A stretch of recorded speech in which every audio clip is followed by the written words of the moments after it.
Assalamualaikum warahmatullahi wabarakatuh. Nama saya Wadid. Dan ini saya akan mengerjakan lab 919 yaitu Explore the Fantastic Reports. Jadi pertama-tama kita buka GitHub ini. Oke. Nah, di sini ada banyak contoh atau template-nya dari laporan pentest ini sendiri yang dimana oke,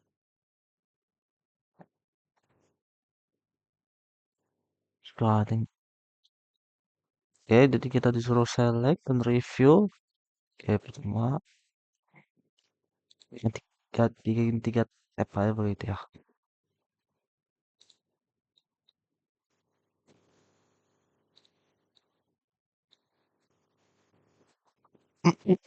Kita ambil contoh aja. Eh, eh, TXT nih, ya, bukan PDF. Oke, nih, up, ini dia. Oke, jadi ya pas section yang di mana review 14 ini yang ada di report. Jadi mana section yang harus di review report ini? Oh enggak. Apa section yang di mana report ini mempunyai pada umumnya? Oke, oke. Salah translate lagi. Gimana punya? Jawabannya bakal bervariasi, tapi umumnya ini executive summary ya. Nah, ini pasti ada executive summary, summary, executive summary, mana ya? Executive summary mana? Nih, mana ya? Executive summary.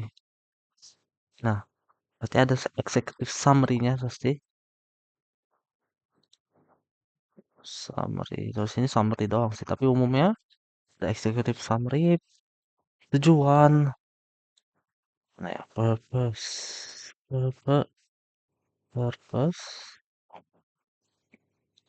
scope, pasti ada di tiga ini. Oke. Apa tujuan dari executive summary yang dimana ada di setiap PDF? Oh ya, kamu pikir section ini dibutuhkan? Executive summary ini ringkas eh, beberapa temuan yang besar untuk dari tesnya. Gimana ini diuntukkan untuk pembaca yang mungkin tidak ada waktu untuk membaca dan mengerti dari semua reportnya. Section 1.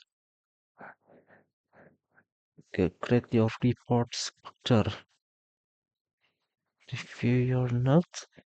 Kita mereview, kita mencatat catatan kita dari part 1 dan membuat sebuah outline dari section di mana kita akan include di report kita. Yang dimana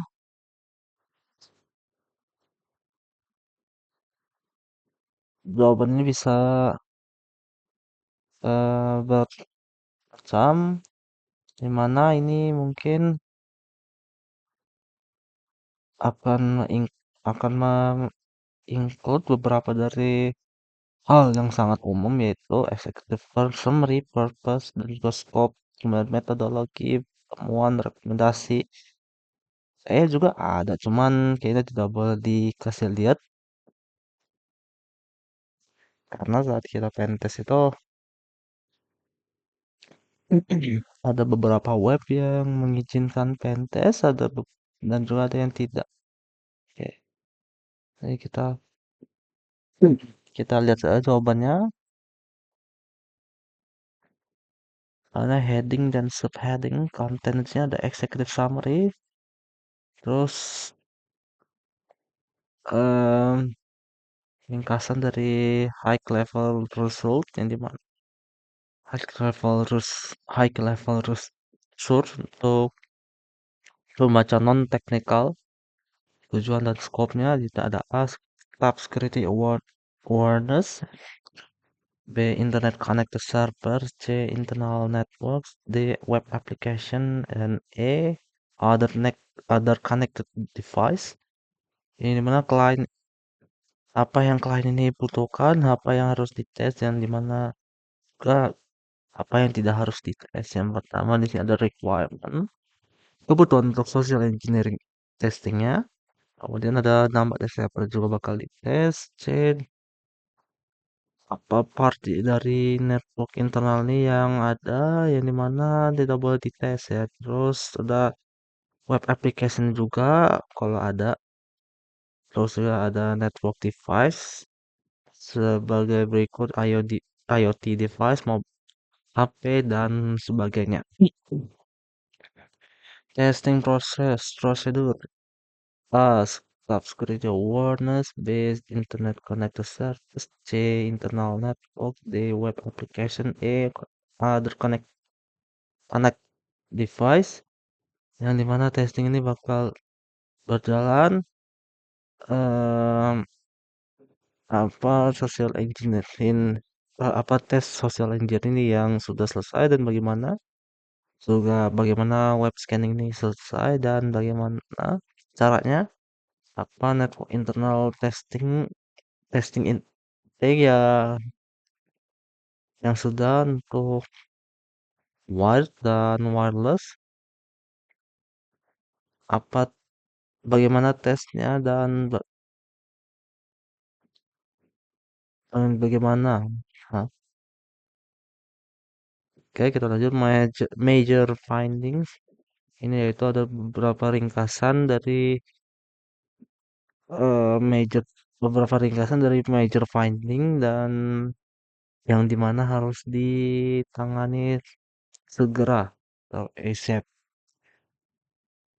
All findings and recommendations untuk secara detailnya ini bisa mengsalin dari ringkasan dari sesi ringkasan di atas. Nah, di sini mungkin isi rekomendasi itu kayak solusi kalau misalnya web ini rentan terhadap kita ambil aja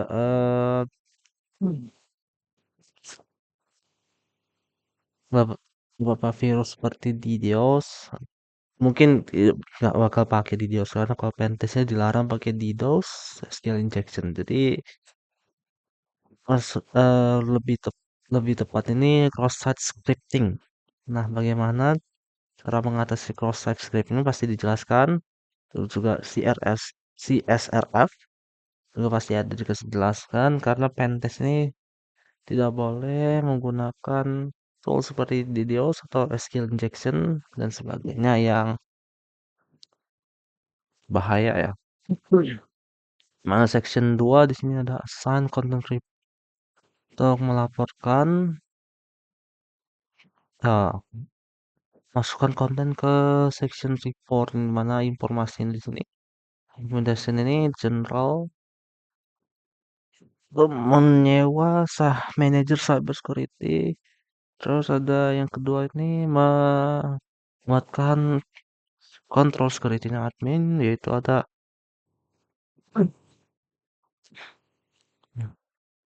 user agreement dan policies. eh,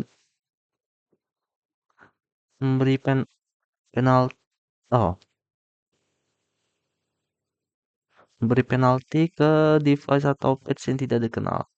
Spesifiknya di sini manual user security awareness training, ada testing secara periodik dengan email phishing dan tag sebagainya, terus juga menghapus server yang berontak dan juga hidden page atau page yang tersembunyi.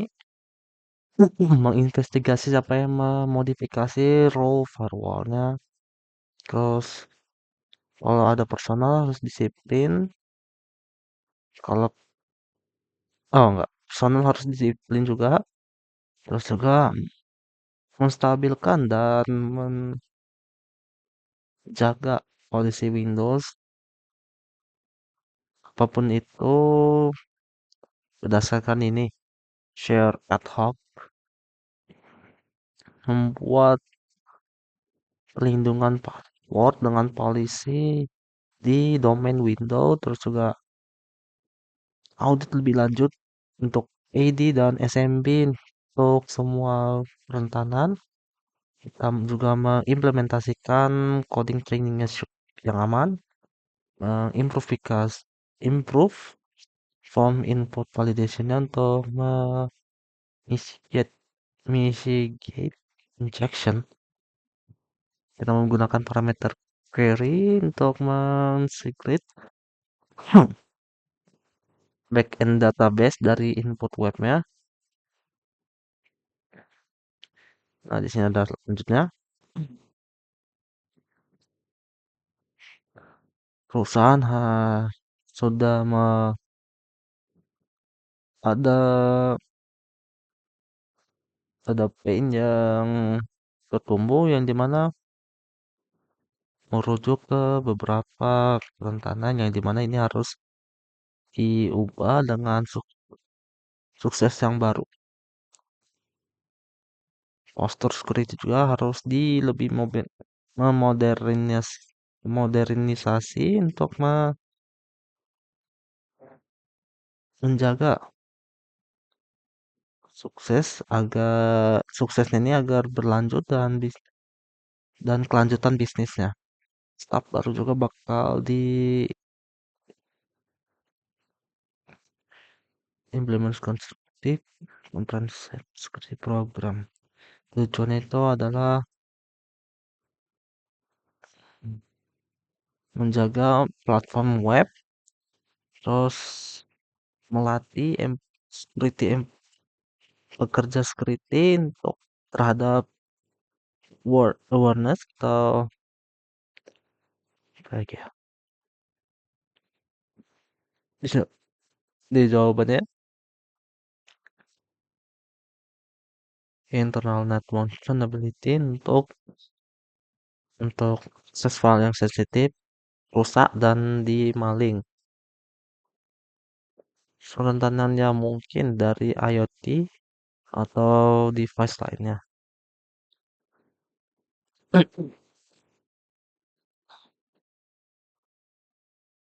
Di sini ada prosesnya. 7 staf klik ke email phishing, beberapa staf mengunjungi website fake dengan software logging, server menemukan address block scanning, sebenarnya hidden web page ditemukan dengan input yang lemah, validasinya di form input, kemudian ada forum komunitas menggunakan static GUID, GUID untuk user ID dan menemukan ID user yang di-include di user profile. Internal network ini tidak dijaga atau terjaga, pelindungannya lemah dan ada ini. So dan scan juga mengindikasikan kemunculan dari severance interconnect video controller atau recorder. Ya ada prosesnya.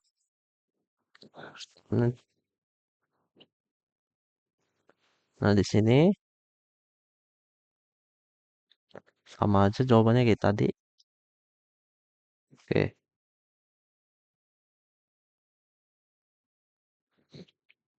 Sekarang kalau kita sudah tahu apa aja yang mungkin harus dimasukkan di sini, lanjut ke part section 3 yaitu kita buat report pentestnya sendiri. Oke, kita mengikuti note dan contohnya, dan di sini tiga kita gunakan informasi yang di table, tulis report kita berdasarkan dari pattern kita. Tentunya adalah sebuah fragmen. Kita harus menambahkan bahasa yang dimana report kita ini menggunakan style yang sama sebagaimana dari report yang kita review di part 1. Ada beberapa consideration mana harus aware ke audiens dan kebutuhannya. Kalau kita tidak mungkin tahu siapa audiensnya nih, konsultasi test agreement ke project atau project manager ini ke yang dimana bertanggung jawab untuk test penetration. Ingat bahwa tidak semua stakeholder ini punya beberapa kebutuhan yang sama. Kita perhatian lagi dari tone dari reportnya, kita eh, harus harus melakukannya mungkin secara informal dan friendly, tapi kita enggak, apakah kita harus terdengar informal dan friendly atau kita harus terdengar secara formal dan akademik? Beberapa organisasi punya preference untuk ini. Kalau bingung, baca arsip reportnya dan tanya. Tulisan kita juga harus diseksin. Ini tidak perlu menggunakan bahasa yang mewah atau mungkin terlihat seperti sophisticated. Klarifikasi ini lebih penting daripada style. Catatan tambahan harus dari waktu stakeholdernya ketika membaca report. Jadi kita membuat pen testing report ini harus eh, memerhatikan yang pertama stakeholdernya, bahwa stakeholder ini tidak mungkin mempunyai kebutuhan yang sama ya. Terus juga yang kedua organizations, dan terakhir ini mungkin pembaca seperti kita yang ingin mempelajari. Nah, itu tiga yang harus diperhatikan. Dan sekian dari video saya. Sekian, terima kasih. Wassalamualaikum warahmatullahi wabarakatuh.